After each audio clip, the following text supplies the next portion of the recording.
Generating traffic and sales can be a challenge for online merchants. But selling on the Walmart Marketplace puts your products in front of millions of customers who shop on Walmart.com. And right now, sellers who join Walmart Marketplace can save up to 50% on referral and fulfillment fees for the first 90 days. So get started today. Head over to marketplace.walmart.com/savings. That's marketplace.walmart.com/savings. Welcome to E-Commerce Conversations, a podcast by Practical E-Commerce. What is going on, Internet? Eric Van Holtz back again with another E-Commerce Conversations. I hope all is going well on the other side of the Internet. On the other side of the table from me, Braxton. What's up, man? How we doing? Doing Pleasure to be well. here. Yeah, doing well. Excited to see you. For those who are new to the episodes or new to E-Commerce Conversations, Braxton's been on the show before. How long ago was that? About a year ago? Probably so. It's a great convo. Yeah. Go give our listeners a real quick recap of what the hell you're doing.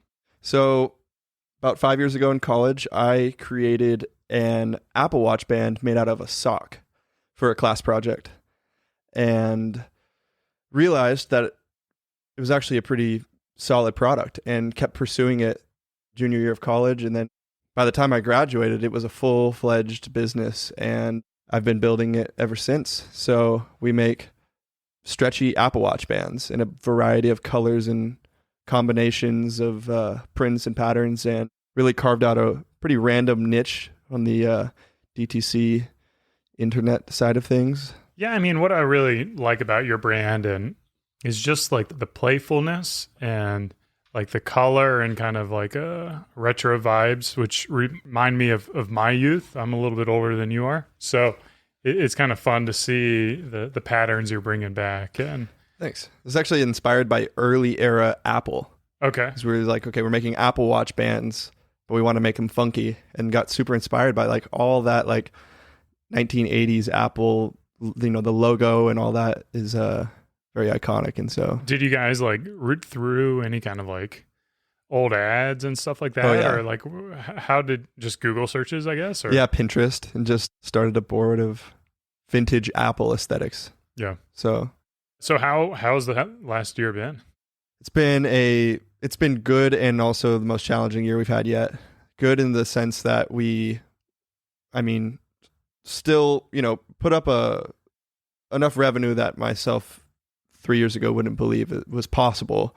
Let me think about this. We sold about 60,000 watch bands, and we used to make these one by one by hand. So, you know, while doing that, we also we pulled back pretty significantly on overhead and on our marketing efforts, and brought things back in house. So we were working with a bunch of agencies and freelancers to do stuff, and really actually through some conversations with you too, you know, saw the writing on the wall. Is like, we need to cool off and we need to pull things back in house and kind of run things a little more, lean, like a cottage farm. Yeah. Yeah. I mean, like, I feel like the stage of your business is like a really hard stage, because like typically you're not going to have the expertise for everything at like every stage. And then sometimes you may or may not have the resources to kind of hire that, or be able to scale at a size to like justify the agency costs and stuff like that. So if you're paying an agency like $5,000 a month, you know, that alone is already putting them in the hole to perform negatively. So like if your ad budget was $5,000, then it's really like $10,000, because you have to pay their fees.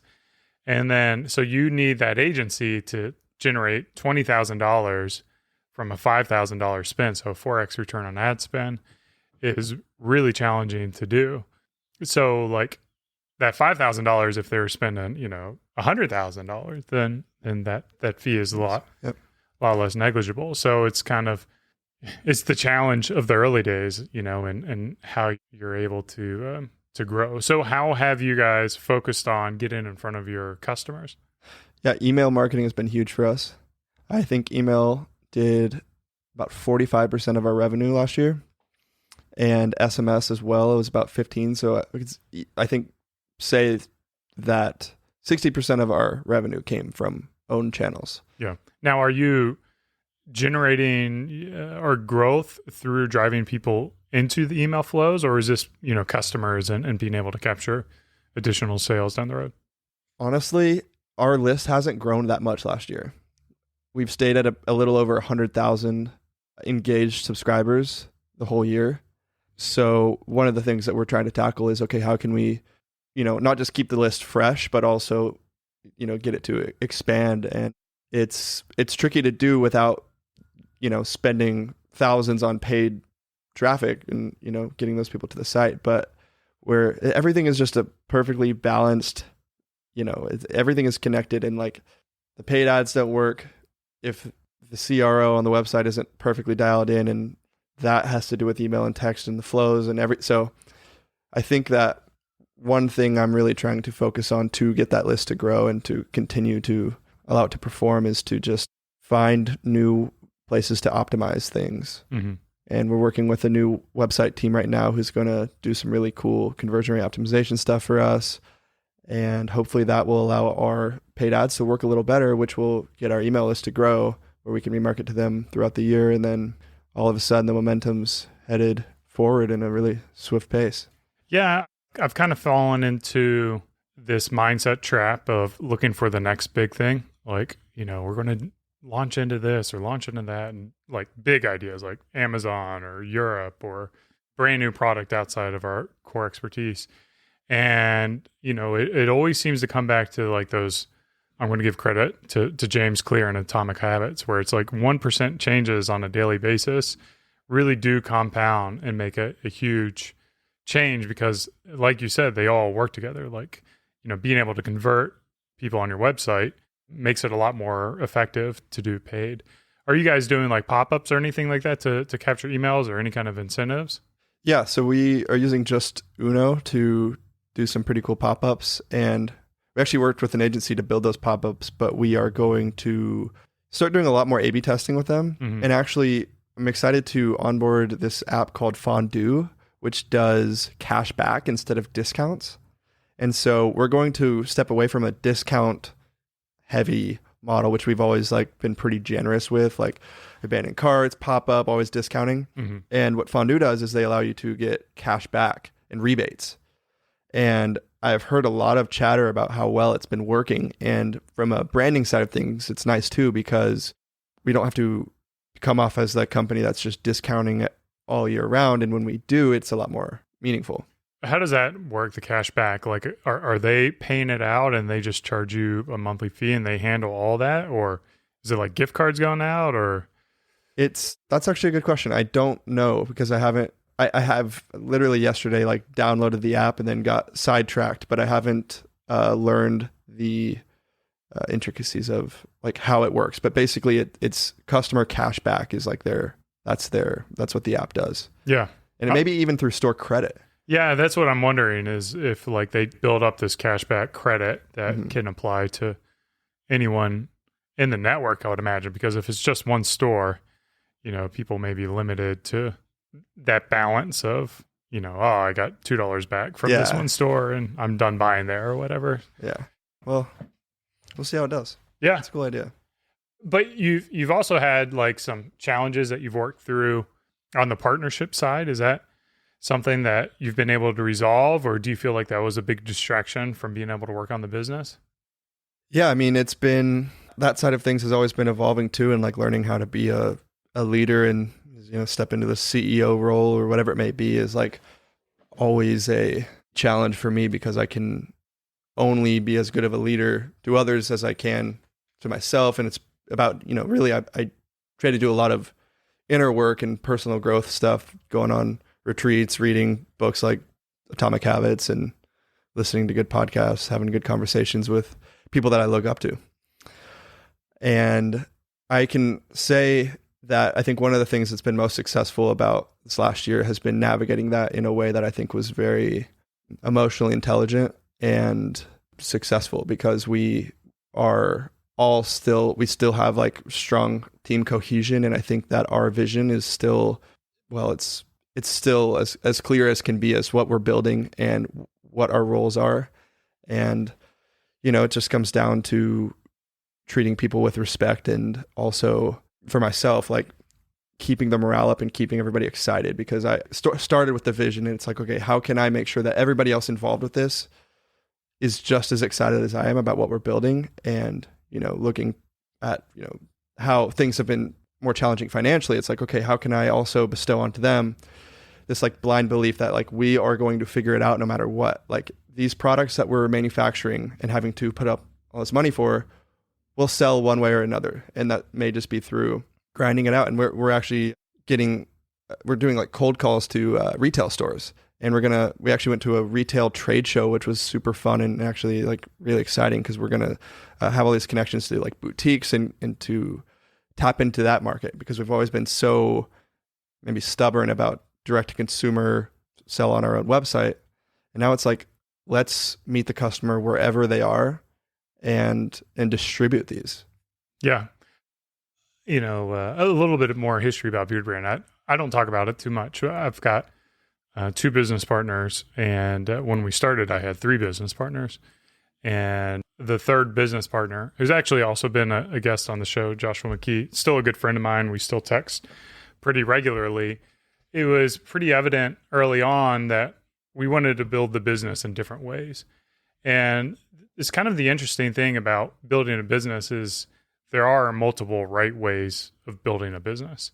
But one of the ways that is wrong is to be at constant disagreement with one of your partners, because then y'all are no longer working on the same project together. You're working against each other, and kind of like the emotional challenges that come with it. And from, like all the conversations I have, I know there's, talking about growth and marketing and all this, but so much of the success of the companies that I see are people who have been able to figure out how to have a really good working relationship with their partners, if they have partners, or like have a really good working relationship with their team, those expectations and guidance. And I do feel like it is a skill that is hard, because you as an entrepreneur, you talked about this earlier, how you have this excitement for the brand. And I can feel that. But the reality is no one's going to love your company as much as you do. Like they're never going to match that intensity. And I think a lot of entrepreneurs fall into this trap that they want to have a team that matches that intensity. And then there's this like really kind of like a expectation letdown with the team members, because they're never going to match that. So, I don't know if you have any kind of lessons on like specific things that you did to kind of like ease that transition or work through the problems, or, like I know some people might just like kick the can down the road, and let it blow up later. Or, some people are very confrontational and they handle that. Like, kind of what lessons do you have in becoming a better leader and becoming, a better communicator with appropriate team members? Yeah, I think that's the word you just said, it is communication. Specifically like the nonviolent communication techniques, where everything comes from a place of like my own experience. Like I am noticing that you are showing up this way, instead of like just accusing somebody of like, you don't care. It's like, I'm noticing that it feels like you aren't showing up to the company with the same vigor that you once had. And like, what is the root of that? And then just kind of like really getting empathetic on a very core level, ideally face-to-face in person. And if you can't do that, phone call is best. But I really don't recommend texting about anything serious with anybody. That's only caused me to have for the problems to get bigger, because so much gets lost in translation. And so I am very confrontational that way. If there's something that I'm like, oh, this needs to get addressed right away, I'll, try to communicate with them as soon as I can, so that things don't get emotional. Yeah. You mentioned nonviolent communication. Are there any books or resources that you read to help? I actually learned about nonviolent communication through a retreat. This guy named Guy Forsyth. He has this whole methodology called circling, and he's really cool. So I recommend checking him out on YouTube, or I believe he has a book. But yeah, what is circling? It's a communication technique. Okay. Of basically saying things from your own experience. We often are like, when we're maybe having a heated discussion, it can become very like accusational going back and forth. And then it's very easy for somebody to get defensive, and nobody can get defensive if you aren't being offensive. And so saying things from a place of, this is my experience, I'm noticing, and even saying this in a maybe a positive way, like, I'm noticing that you are really excelling at this role. Like, that sounds, from what his methodology is, like, that is a better way to approach things than just saying like, good job, or yeah. It's funny you mentioned this, because in a totally different segue, or not totally different segue, I was tweeting with someone about it was about employees, and then like, you know, showing up to work hard for employees, and like, if people felt like they weren't being paid enough, that they shouldn't work hard. And I forget who I was tweeting with. He was a regular DTC guy, and he kind of mentioned essentially like, why would you work hard if you're not getting paid? Or I should say, like, I replied to that, and then he's like, well, why did you say that? And then I was writing it, and I was like, well, this is what you said. And I was like, well, this is probably not the best way for me to phrase it. And I kind of, just the beginning of it, I said, well, I interpreted it that you meant this, you know, being able to understand that I may have interpreted it incorrectly, to be able to get clarification on what they meant. And to a certain degree, like, yeah, I interpreted it differently. He was more talking about him as an entrepreneur and less about like the employee entrepreneur role, and kind of like his role as an entrepreneur. So we were on like different, you know, mindsets, where that conflict could have happened if there was a more quote unquote violent communication style. Yeah. But, you know, it's funny for me, because me personally, like, I don't know, I like to say things that ruffle people's feathers from time to time. Like, yeah, maybe there's some good in that as well. Depends.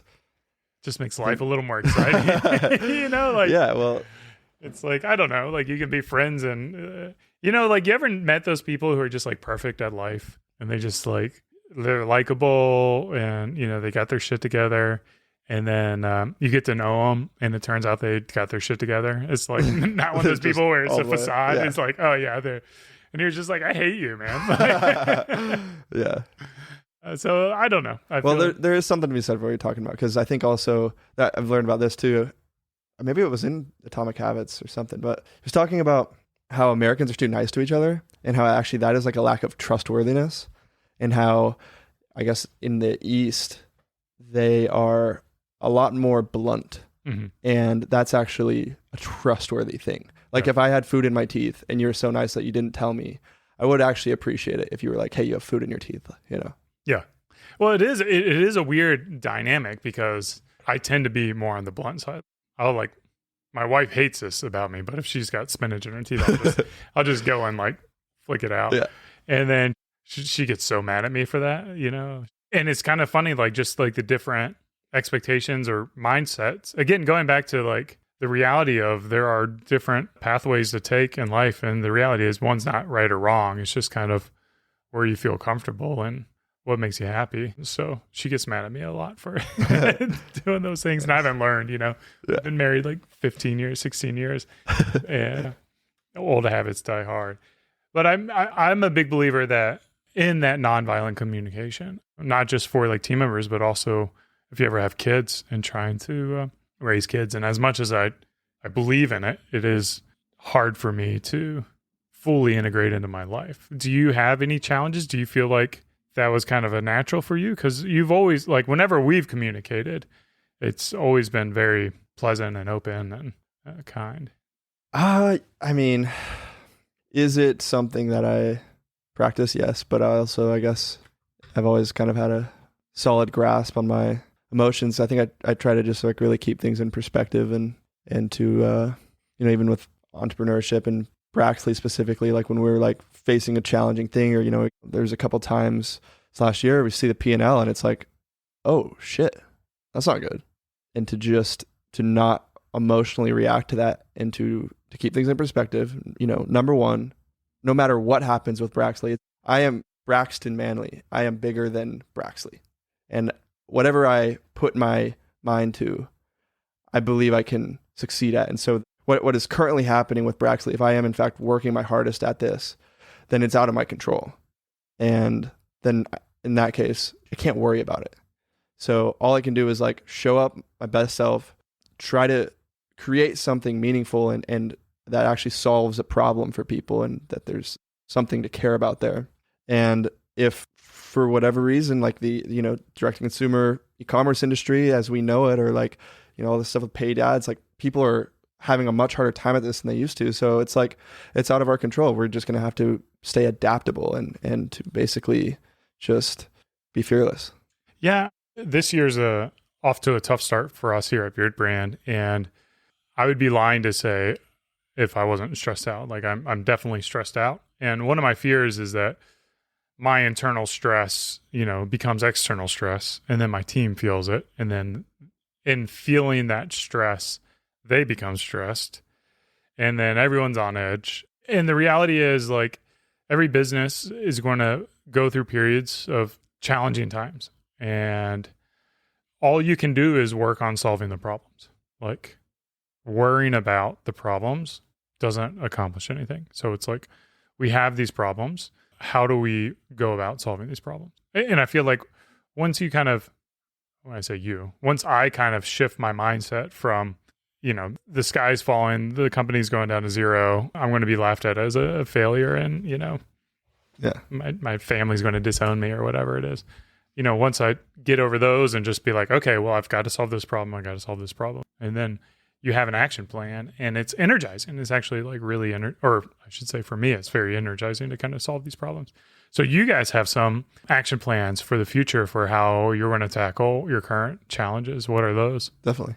It's really about increasing distribution. We realized, if we can just make $200,000 a month in revenue, it'll solve all of our problems.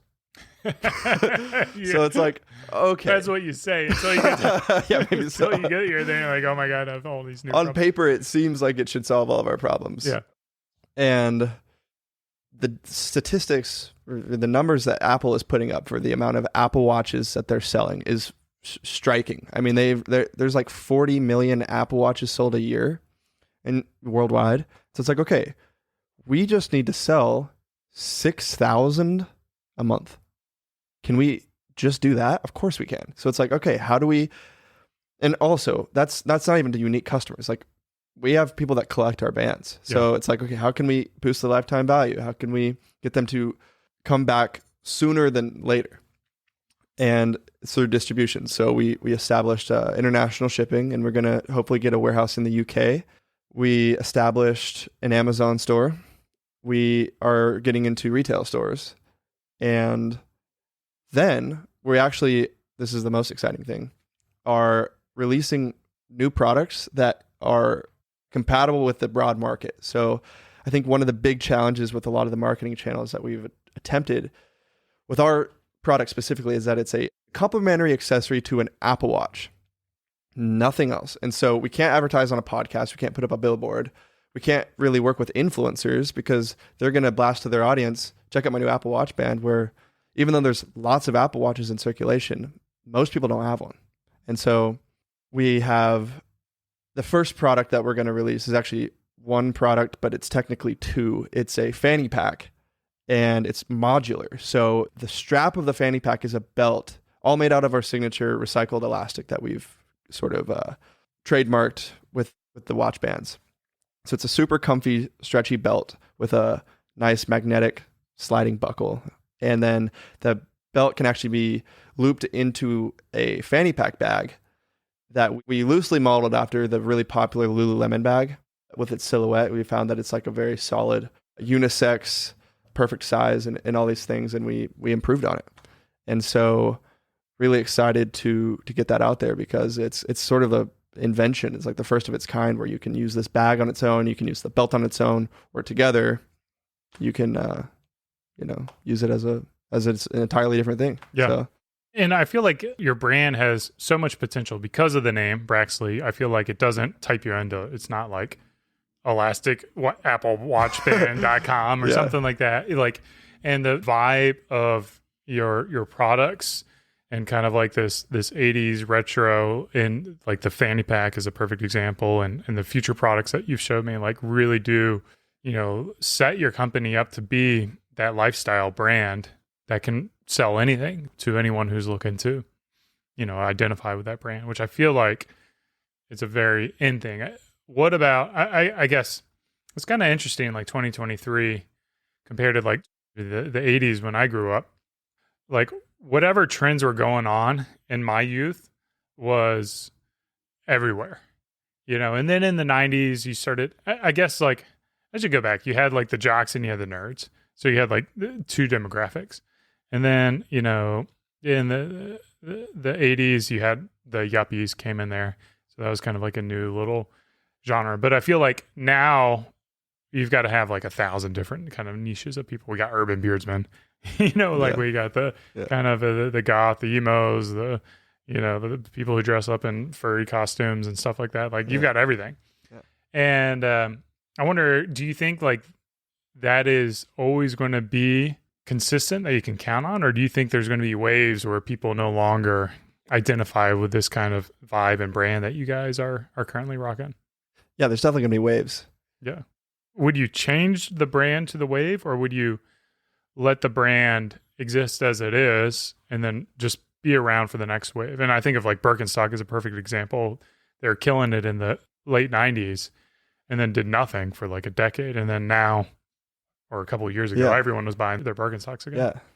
Well, I think the answer lies somewhere in between of staying true to the core, but also adapting to, maybe it's not even adapting, right? Because it's all about me as the creative of the brand, like me staying inspired and like noticing things that I love, maybe just purely aesthetically, like maybe it's a color palette. And I like evolving it. I think it is like a living thing that should always constantly be evolving. Like we changed our logos multiple times, and I don't think we even have like one specific logo. Like it just kind of is just Braxley written 1,000 different ways. Mm-hmm. Try it out in a bunch of different styles. And I like it always evolving, but it does always kind of stay true to that. Like there's a certain aesthetic that is like, oh, that's Braxley. Yeah. I recognize that. And I think a lot of people do. It's like, that's with many brands, that's good branding. Is like you can just tell, even if the logo isn't written on it, like, oh, that is that brand. Yeah. Have any of your designs gotten into licensed designs? No, but I would love to do that. That's another thing I want to figure out this year. Yeah. What would you license? I think it'd be really cool to work with some of these artists that are doing, like their estates are like licensing stuff. Like there's Keith Haring. I'd love to do a Keith Haring band. You got like Basquiat's doing a lot of collabs. And other than that, I mean, I think it would be really cool to work with like, well, I want to do a collaboration almost more than I want to do license. But I mean, in theory, we could license collegiate sports and NFL. Well, I don't feel like that's your brand, right? Like, yeah, it just depends. It's like, maybe not, but maybe it is. Like maybe it can be done in a way that like we can put a Texas Longhorn on the band and it's still true to ourselves. Yeah, with like tie-dye background or something. Yeah. Yeah, that'll be interesting to see, because I don't know like how much those brands have like control over the product that you're making. Mm-hmm. And if you are going to have to be like looped into those constraints where they have to sign off on it and what those rates are. I think it's really interesting that you're in a product market where you can do licensed stuff. I don't think we really do that. I mean, maybe I could do like some kind of Star Wars Chewbacca like beard oil or something, but just to me it almost seems like it gets a little bit of kitsch. But I think of like that smiley face, like that classic smiley face. Yeah, that would be a good one. Which I think is, I don't know who owns it, but what is it? Have a nice day. Smiley Company. The Smiley Company. Yeah. And is that all they do? Is they just license that out, or? I believe so. It's pretty amazing. Yeah, I actually read I think the Hustle wrote an entire article about the origin of the Smiley, and it's a whole thing. Yeah, I mean, it's a multi-million-dollar company. It's crazy because this is so like such an easy design. It's just like the most basic smile face, but you recognize it too because it is different. Yeah. And I feel like that's kind of, especially like going back to the vibe of your brand. Yeah. So the big goal is the kind of like the next 5-year steps is expanding that distribution through new products and new channels. What are the further long-term goals for that? Have you thought 10 years, 20 years into the future? Yeah, I try to. And actually, when I do think that far into the future, I see myself having a company called Paradise Megacorp. and it's like a family of brands. Each one has like a uniquely focused around like just making the world a better place. And so I have a bunch of concepts that I'll spare the details of until they're more legit. Yeah. But with Braxley, I see it being a lifestyle accessories brand, working with sustainable textiles and actually working with sustainable stuff, figuring out how to innovate there, because there is a lot of greenwashing in this industry, especially with apparel, and it's also pretty harsh on the environment. A lot of it is wasted. And so, right now our bands it's 100% recycled PET polyester, which is basically, these things are made from any PET plastics, which is like the clear water bottle plastic. And it can be basically recycled and then made nearly perfectly the same as if it were unrecycled. Yeah. But it is still plastic. So I'm interested in working with some other materials. And I would love for Braxley to have basically anything that can be made better through making it stretchy is what we want to do. It's kind of random, but I could see us making chairs, like really cool, like bungee chairs. Oh yeah. Shorts, boxers. I could see us, we were talking about even like a yoga mat strap would be a really nice thing to carry around. Dog products, like a collar and a leash. So we have like a list of like, oh, that would be better with this 1 inch wide elastic, like random thing. Got wallets. Be cool. We could do a shout out Sean Frank. Maybe we could do a Ridge collab one day. Oh yeah, because he's got the elastic. I just got the Ridge wallet and I noticed they're using that elastic to bungee it together. So maybe we could figure something out there. Well, he's here in Austin. I should get in touch with him. Yeah. Well, he'll be at Cuts and Capitalism. Yeah. All right, I'll see you there, Sean. Yeah. Where can people buy your stuff? Well, right now, exclusively. Well, actually, no. We did launch on Amazon, so you can check us out on Amazon. Also, BraxleyBands.com. Soon to be Braxley.co. Oh, cool. We're getting rid of the word bands once the new stuff drops. Is that Ley or Ly? Ley. Okay. And then, are you on Twitter or anything? Yeah, check me out. I do. That's another big 2023 plan of mine, is to start tweeting more and to start building up that presence, because I think that it is it's pretty powerful once. Oh, it's great. Yeah. And there's great people on there. Yeah, well. Just avoid following me, because you'll get some like random. You're one of the best follows on there. I'll be my violent communication comes out from time to time. Nice. All right, guys, this has been another e-commerce conversations. I hope you enjoyed it as much as I did. Maybe you start working on that non-violent communication and throw some positive reviews for the channel. Wouldn't that be great? Oh yeah, it would be the best. Review it. All right, guys. Cheers. Thanks. And keep on growing.